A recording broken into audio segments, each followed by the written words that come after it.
તો આજનો આપણો ટોપિક છે લઘુ બીજાણુ જનન અને સાથે સાથે આપણે જોવાની છે માહિતી પરાગરજ વિશે. કાલે મેં તમને કીધું કે લઘુ બીજાણુ અને પરાગરજ બંને એક જ છે. તો ફરક શું છે આ બે નામમાં?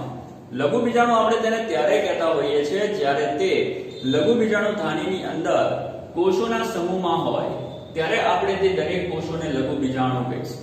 પણ જ્યારે તે લઘુ બીજાણુ પરિપક્વ થઈ જશે ત્યારે આપણે તેને પરાગરજ તરીકે ઓળખીશું. ઓકે, આપણે ધીમે ધીમે આપણે બધી વસ્તુ જોઈશું.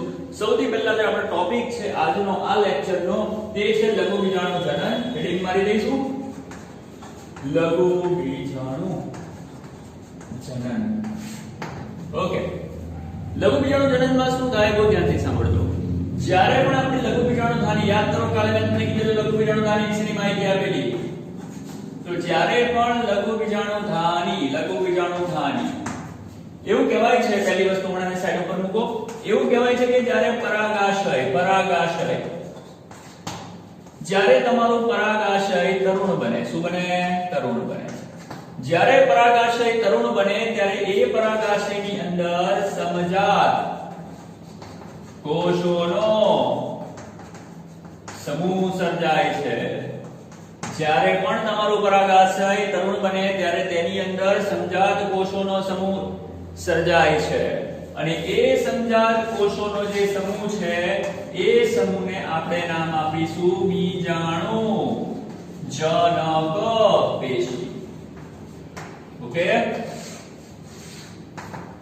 તો જ્યારે પરાગાશય તરુણ અવસ્થામાં હોય ત્યારે તેમાં સમજાત કોષોનો સમૂહ બનશે અને એ સમજાત કોષોનો સમૂહ એને આપણે નામ આપીશું બીજાણુ જનક પેશી.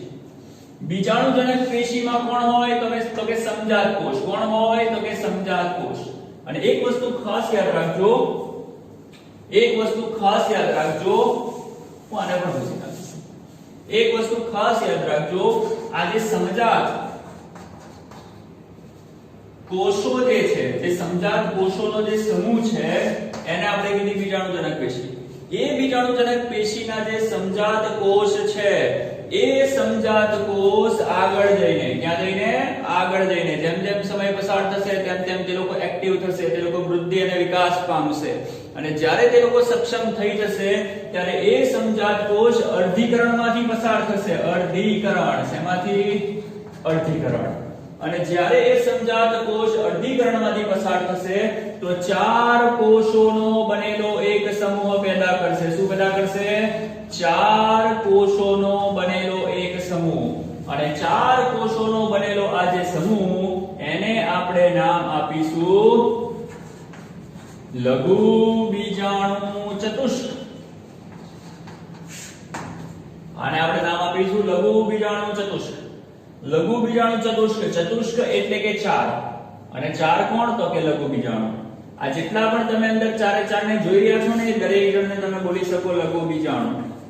તો આ રીતે લઘુ બીજાણુની ઉત્પત્તિ થાય છે અને એ જે લઘુ બીજાણુ છે એ લઘુ બીજાણુ આગળ જઈને પરિપક્વ બનશે અને પરિપક્વ બનીને તે પરાગરજ તરીકે ઓળખાશે.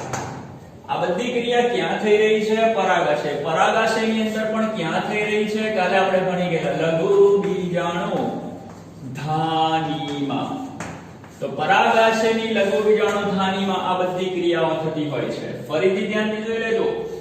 જ્યારે તમારું પરાગાશય તરુણ બને ત્યારે લઘુ બીજાણુ ધાનીની અંદર સમજાત કોષોનો એક સમૂહ પેદા થાય છે. એ સમજાત કોષોનો સમૂહ એટલે આપણી કઈ પેશી?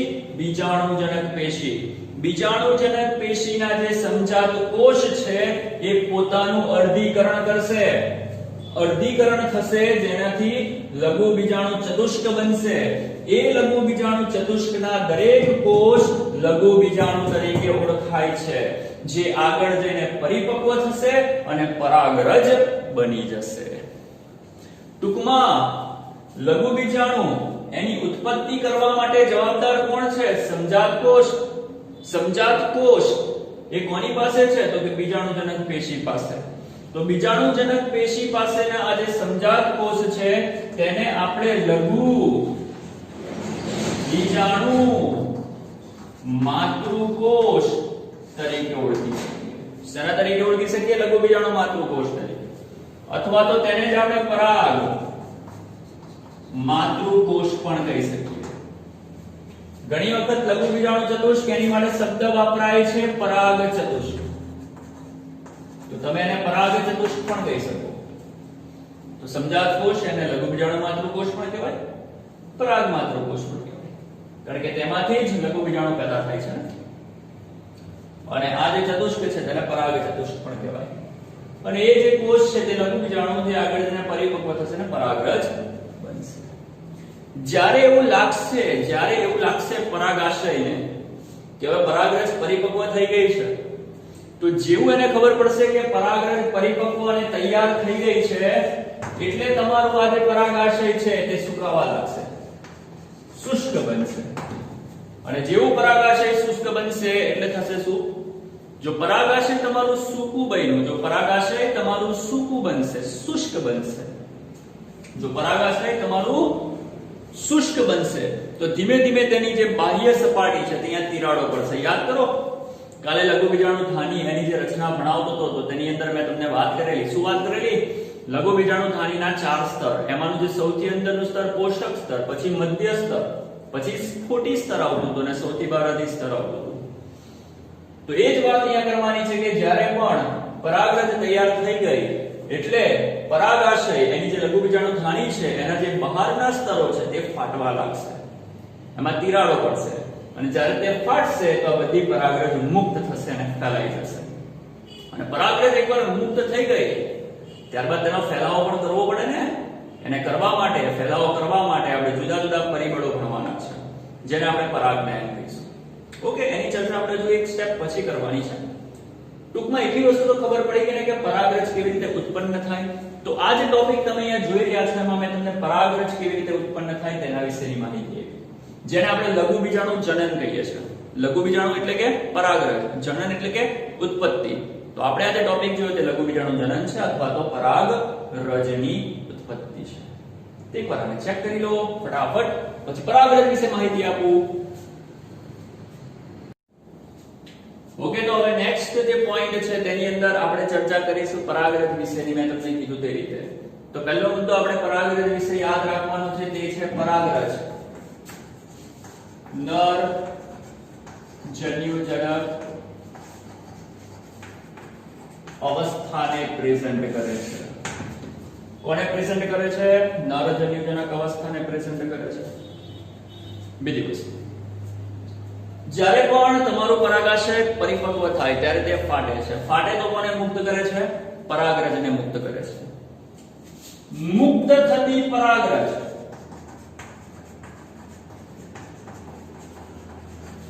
બે સ્વરૂપમાં હોઈ શકે, કાં તો એ દ્વિકીય હોઈ શકે, કાં તો એ ત્રિકીય હોઈ શકે. સવાલ એ છે કે આ શું છે યાર? એ તો ખબર પડી કે ભાઈ પરાગરજ મુક્ત થાય, પણ સવાલ એ છે કે પરાગરજ દ્વિકીય હોય, ત્રિકીય હોય, આ બધી વસ્તુ છે શું? એની જ ચર્ચા આપણે આ વિડિયોમાં કરવાની છે. આપણે એક વસ્તુ બોલીએ છીએ કે પરાગરજ એમને મુક્ત ના થાય. પરાગરજ ત્યારે જ મુક્ત થાય જ્યારે તમારી પરાગરજ પરિપક્વ થાય. પરિપક્વ પરાગરજનો મતલબ શું થાય? પરિપક્વ પરાગરજનો મતલબ શું થાય? પરિપક્વ પરાગરજનો મતલબ એમ થાય કે પરાગરજની અંદરનો જે કોષ રસ છે એ સૌપ્રથમ પરાગરજની અંદરનો જે કોષ રસ છે એ સૌપ્રથમ અસમ વિભાજન પામીને બે કોષ ઉત્પન્ન કરશે. એમાંનો એક કોષ મોટો હશે અને એક નાનો હશે. ધ્યાન રાખજો. માની લો કે આજે તમારી પરાગરજ છે એનો કોષ રસ છે. સૌથી પહેલા તે અસમ વિભાજન પામશે. અસમ વિભાજન પામવાથી તે શું ઉત્પન્ન કરશે? બે કોષ ઉત્પન્ન કરશે. એમાંનો જે એક કોષ હશે તે મોટો હશે અને બીજો જે કોષ છે તે નાનો હશે. જે મોટો કોષ છે તેને આપણે નામ આપીશું વાનસ્પતિક કોષ, અને જે નાનો કોષ છે તેને આપણે નામ આપીશું જનન કોષ. હવે બહુ ધ્યાનથી સાંભળજો. આ જે અવસ્થા છે ને તે એક્ઝેક્ટ આવી નથી. એમાં હોય શું? આજે માની લો કે આ તમારી પરાગરજ છે, પરાગરજનો કોષ રસ. એમાંથી આજે હું બનાવું છું એ વાનસ્પતિક કોષ છે. ધ્યાનથી જોઈ લેજો, બહુ સમજી લેજો કમ્પ્લીટ.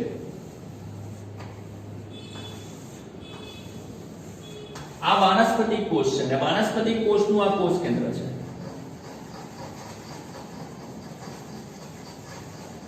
ઓકે, તો સૌથી પહેલા અસમ વિભાજન થાય તો કોણ બને? વાનસ્પતિક કોષ બને. સાથે સાથે એમાંથી આપણે બનાવવાની જે કોશિશ કરીશું એ બનાવીશું આપણે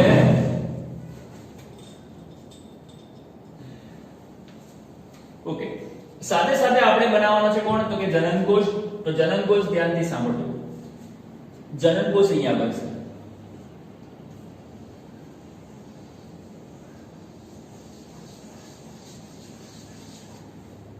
આ જનન કોષ અને આ જનન કોષનું કોષ કેન્દ્ર. તો આ રીતે બે કોષ પેદા થાય છે. એમાંનો જે મોટો કોષ છે તે વાનસ્પતિક કોષ. આ મોટો કોષ એને આપણે નામ આપીશું વાનસ્પતિક કોષ. અને નાનો કોષ એ તમારો થઈ ગયો જનન કોષ. તો પરાગરજની અંદર અસમ વિભાજનથી આ રીતે રચના બને છે. મોટો કોષ વાનસ્પતિક કોષ અને નાનો કોષ જનન કોષ. પણ સરળતા ખાતર આપણે આવી રીતે બતાવીએ છીએ અલગ અલગ વાનસ્પતિક અને જનન. અને હકીકત એ છે કે આપણો આ જે જનન કોષ છે તે વાનસ્પતિક કોષના કોષરસમાં તરતો હોય. આ જે જનન કોષ એ વાનસ્પતિક કોષના કોષરસમાં તરતો હોય. અને આ જે રચના છે તેને આપણે દ્વિકોષીય અવસ્થા નથી કહેતા, એને આપણે દ્વિકીય અવસ્થા કહીએ છીએ. આ જે અવસ્થા છે એને આપણે કેવી અવસ્થા કહીશું? દ્વિકીય અવસ્થા. તો જ્યારે તમારી પરાગરજ પરિપક્વ થાય તો પરાગરજની અંદર કોષરસ એનું અસમ વિભાજન થઈને બે કોષ અસ્તિત્વમાં આવે. મોટો કોષ વાનસ્પતિક, નાનો કોષ જનન કોષ. એ બંને કોષોના કોષ કેન્દ્ર બે કોષ કેન્દ્ર છે, માટે આપણે તેને નામ આપ્યું છે દ્વિકીય અવસ્થા. કઈ અવસ્થા? દ્વિકીય અવસ્થા. અને જ્યારે આવી દ્વિકીય અવસ્થા બને એટલે પરાગરજ પરિપક્વ બની ગઈ કહેવાય. અને એ પરાગરજ પરાગાશયનું સ્ફોટન થતા મુક્ત થાય છે. એટલે મેં લખ્યું કે મુક્ત થતી પરાગરજ કેવી હોય છે? કે દ્વિકીય હોય છે. તો દ્વિકીય આને કારણે છે ને દ્વિકીય. અને એવું કહેવાય છે કે 60% ની આસપાસ જે આવૃત બીજધારી વનસ્પતિઓ છે એમાં પરાગરજ દ્વિકીય અવસ્થામાં જ મુક્ત થાય છે. 60% ની આસપાસ આવૃત બીજધારી જેવી વનસ્પતિઓમાં જે મુક્ત થતી પરાગરજ દ્વિકીય હોય છે. દ્વિકીય એટલે કે અવસ્થામાં. અને બાકીની 40% ની આસપાસ જે વનસ્પતિઓ છે એની અંદર એવું જોવા મળ્યું છે કે પરાગરજ ત્રિકીય હોય છે. હવે ત્રિકીય એટલે શું? તો કે ત્રિકીય કોઈ નવું નથી. પરાગરજનું જે આ સ્વરૂપ છે ને એ પરાગરજની આ સ્વરૂપની પછીનું સ્વરૂપ. એમાં થાય શું? એની અંદર વાનસ્પતિક કોષ તો એઝ ઇટ ઇઝ જ રહેશે. એમાં વાનસ્પતિક કોષ એ તો એઝ ઇટ ઇઝ જ રહેશે. વાનસ્પતિક કોષ એ તો એઝ ઇટ ઇઝ જ રહેશે. પણ આ જે જનન કોષ છે તે આગળ જઈને ઓર ડિવાઈડ થાય છે. જનન કોષ આગળ જઈને ઓર ડિવાઈડ થાય છે. અને ડિવાઈડ થઈને બે નર જન્યુઓ ઉત્પન્ન કરે છે. શું ઉત્પન્ન કરે છે? બે નર જન્યુઓ ઉત્પન્ન કરે છે. તો જનન કોષ ઓર ડિવાઈડ થશે અને માની લો કે આ બે નરજન્યુ ઉત્પન્ન કરે છે. તો હવે તમારો આ જે મેઇન કોષરસ છે તેમાં 3 કોષ કેન્દ્ર થઈ ગયા કે ના થઈ ગયા? અને 3 કોષ કેન્દ્ર વાળી આ જે રચના છે તેને આપણે ત્રિકીય અવસ્થા કહીશું. કઈ અવસ્થા કહીશું? ત્રિકીય અવસ્થા કહીશું. તો દરેકને ક્લિયર થઈ ગયું? મુક્ત થતી પરાગરજ બે સ્વરૂપમાં હોઈ શકે, દ્વિકીય સ્વરૂપ કાં તો ત્રિકીય સ્વરૂપ. જો આ રીતે મુક્ત થાય તો દ્વિકીય અને આ રીતે મુક્ત થાય તો તે ત્રિકીય હોય. અને આ જે બે કોષ છે એ બંને કોષને આપણે નામ આપીશું નરજન્યુઓ. શું કહીશું? નરજન્યુઓ. આ બંને નરજન્યુઓ કહેવાશે. અને એ જ નરજન્યુઓ આગળ જઈને અંડકોષમાં જશે, અંડકમાં જશે અને અંડકમાં જઈને એક નરજન્યુ જોડાશે અંડકોષ સાથે અને બીજો નરજન્યુ જોડાશે અંડકની અંદર આવેલા દ્વિકીય કોષ કેન્દ્ર સાથે, જેને આપણે બેવડું ફલન પણ કહીશું. તો દરેકને આટલી વસ્તુ ક્લિયર થઈ ગઈ. નરજન્યુજનક પરાગરજ એટલે શું? તો કે નરજન્યુજનક અવસ્થાને પ્રેઝન્ટ કરતી રચના. પરાગરજ જ્યારે પણ મુક્ત થાય તો બે સ્વરૂપમાં હોઈ શકે, દ્વિકીય અને ત્રિકીય. દ્વિકીય એટલે શું? ત્રિકીય એટલે શું? દરેકને ક્લિયર થઈ ગઈ.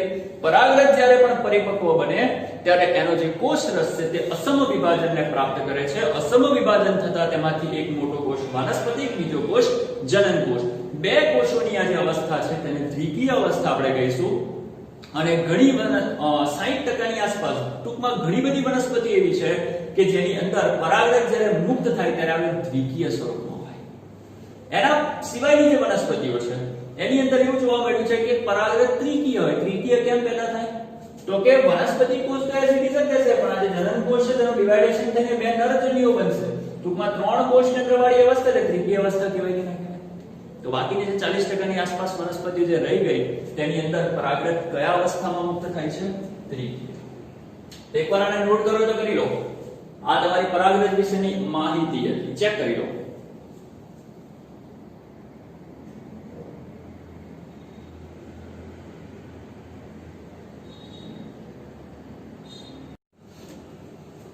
તો આજના વિડિયો લેક્ચરની અંદર આપણે વાત કરી કોના વિશે? તો કે આપણે વાત કરી લઘુબીજાણુ જનન અને પરાગરજ વિશે. સાથે સાથે તમારી NCERT ની અંદર થોડી પરાગરજ વિશેની માહિતી પણ આપેલી છે અને તમે દરેક જણ ચેક કરજો. જેમાં એવું કહે છે કે આપણી જે પરાગરજ છે એને કારણે ઘણી વખત એલર્જી અને શ્વાસ વાહિકાઓની યાતના વગેરે પણ થઈ શકે છે. એલર્જી એનાથી થઈ શકે, કેટલા લોકોને આપણી પરાગરજની એલર્જી પણ હોય છે, તમને લોકોને ખબર હશે. એનાથી શ્વસન સંબંધિત રોગો જેવા કે અસ્થમા, બ્રોન્કાઇટિસ વગેરે થવાની સંભાવના છે. તો એના વિશેની થોડી ઘણી માહિતી તમને તમારી NCERT ની ટેક્સ્ટબુકમાં આપેલી છે. એકવાર એના વિશે નજર મારી લેજો. અને આજનો આ જે ટોપિક છે તેને કમ્પ્લીટ એકવાર તૈયાર NCERT માંથી કરી લેજો. સાથે સાથે એવું કહેવાય છે કે આ જે પરાગરજ છે તેની જીવિતતા પણ હોય. જીવિતતાનો મતલબ શું? કે જ્યારે પરાગાશયમાંથી પરાગરજ મુક્ત થાય તો મુક્ત થઈને ચોક્કસ સમયગાળા સુધી જીવિત હોય, ચોક્કસ સમયગાળા સુધી એક્ટિવ હોય, ત્યારબાદ તે મૃત થઈ જાય છે. હોય ખરી, પણ તેનો કોઈ ફાયદો નહીં. એક્ઝામ્પલ તરીકે તમને ઘઉં અને ચોખા જેવા ધાન્યની વાત કરું તો એવું કહેવાય છે કે તે લોકોની પરાગરજ ફક્ત 30 મિનિટ માટે જ એક્ટિવ હોય. મતલબ કે પરાગાશય ફાટે, પરાગરજ નીકળે તો નીકળ્યા બાદ 30 મિનિટ સુધી એક્ટિવ હોય. જો એ 30